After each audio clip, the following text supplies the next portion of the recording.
And you are listening to 90.3 WMSC Upper Montclair. It is currently 7:02 a.m. on Tuesday, September 12th.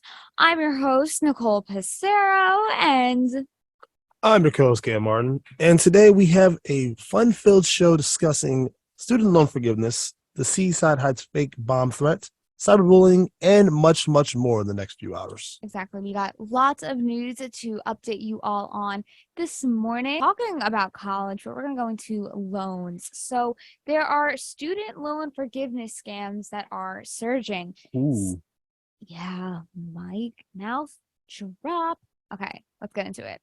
Scammers are trying to prey on some of the 44 million Americans who are set to start making their first payments in more than 3 years. Over 350,000 student loan related robocalls have been placed in the last 2 weeks. The jump in student debt related scams comes as the first repayments on college loans are set to resume in October. At the same time, President Biden's offer to forgive up to $20,000 in student debt per borrower was squashed by the Supreme Court. John Haraberta, a robocall data expert at TNS, said, quote, "Scammers seize on chaos and confusion. Right now, you have a lot of activity with the new White House student loan plan, loan payments set to resume in October and the start of the school year. Scammers typically begin by saying they are reaching out regarding an individual student loan, which was found by trackings from TNS. So definitely everybody needs to stay on the lookout for scams. Scams happen for so many reasons, whether it's student loans, whether it's not. And now that, this is going to resume now, literally next month in October is crazy. And the fact that there are scams is something people need. But this is us warning you guys to make sure you're not getting scammed, especially because, the robocall data experts said scammers are going to, hit you really with chaos and confusion because everyone's confused right now on how this is working again, since it's being brought up again, since we haven't had this, since the pandemic. So it's definitely something that we need to stay out on the look for. Have you guys, ever dealt with something like this, whether it's a scam on anything? Have you? As the most experienced person with things like this, I would say yes, I have. Let's just say that What is your advice to us?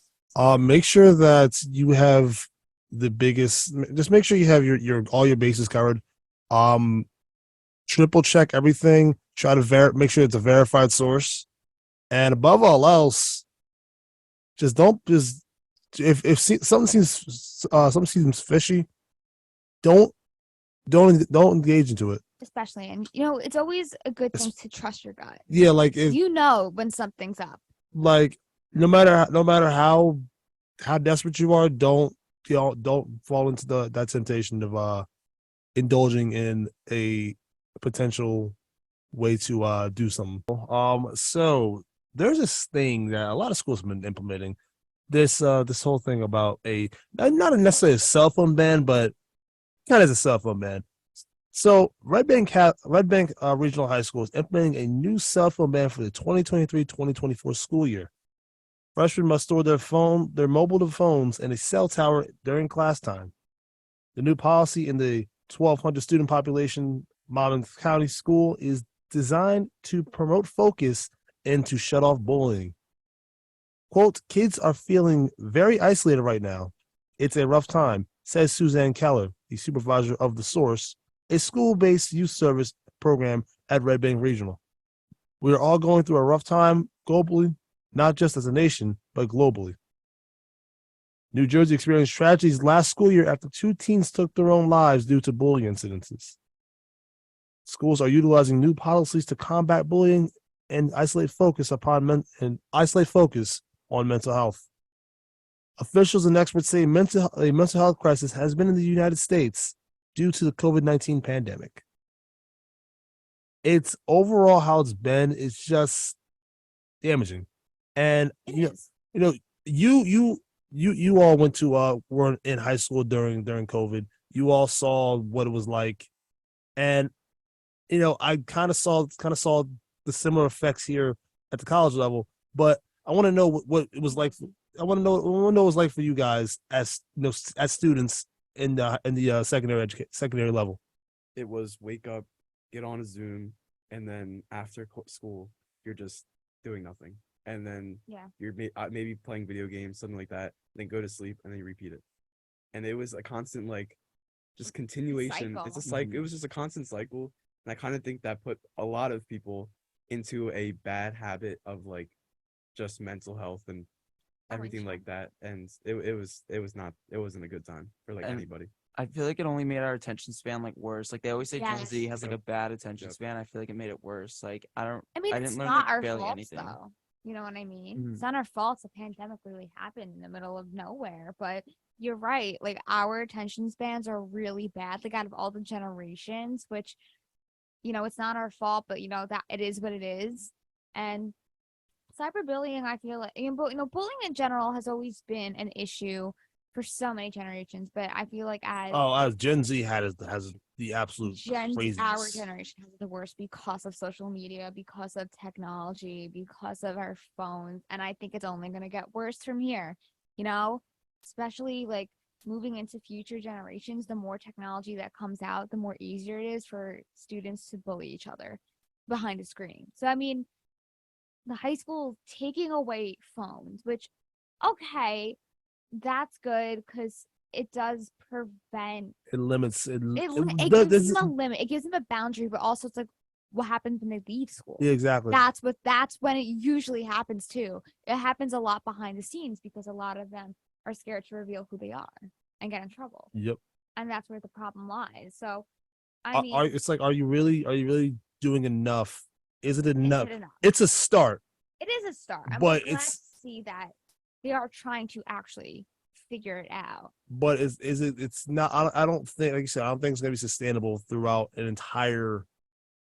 At least that's an entire school year. Because I feel as though no matter what, people will still find a way to get past this and try to inflict harm upon one another through the realms of social media or just in general online. New Jersey drivers might see something, say something signs more frequently when driving along the Garden State's major interstates. These signs are enforced to remind drivers to stay vigilant and report any potential threats and suspicious activities related to terrorism or other criminal activity. NJDOT Commissioner and NJ Turnpike Authority Chair Diane Gieser Scacchetti said, quote, "Safety and security are everyone's responsibility. Using variable sign messages on the New Jersey Turnpike and our interstate highways will help remind millions of motorists if they see something, say something when driving through our state." And I think that's true. See something, say something. That goes, I think, it goes for everything. Way beyond just driving. You know what I mean? Now, they have some set dates for the signs are targeting drivers during the morning and afternoon rushes, 7 days per week from September 1st to February 17th, 2024. That's a long time. That's a long time. But like you said, it's over. It's half. It's half. It's okay, actually I lied.